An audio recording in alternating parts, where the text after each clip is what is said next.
Het jy al 'n gig gedoen met 'n Babbelas? Het jy daar op die verhoog gewonder het hoe gaan jy deur hierdie kom?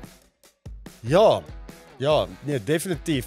Gereeld? Nee, dis eintlik nie so gereeld nie. Ek dink een van die golden reels as jy dit wil maak of longevity eerder hê in die musiekindustrie is you can't party at every show. Want daar's altyd die tab en die geleentheid en die opportunity.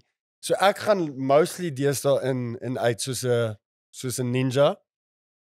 Jy doen basies 'n Black Hawk Down. In, out, Ja. leave no soldier behind. En ek fokus op die show en die musiek en die good time, maar jy kan nie as jy multiple shows op 'n toer doen, dink jy gaan dit maak as jy elke aand groot gaan nie, maar ons het een keer 26 shows in 'n ry gedoen.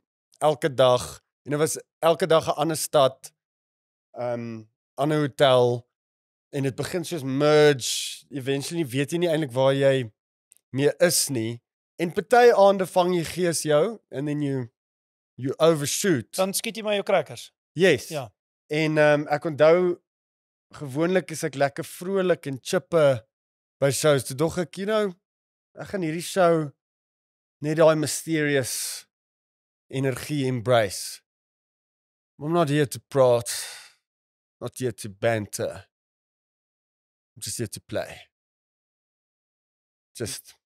Let me just play. Amper daai Nicolas Cage en Gone in 60 Seconds. Is dit amper so let's play. Ja, So wanneer die audience hande klap of iets, dan gaan jy net so 'n bietjie van 'n tortured, mysterious artist. It works from time to time. people.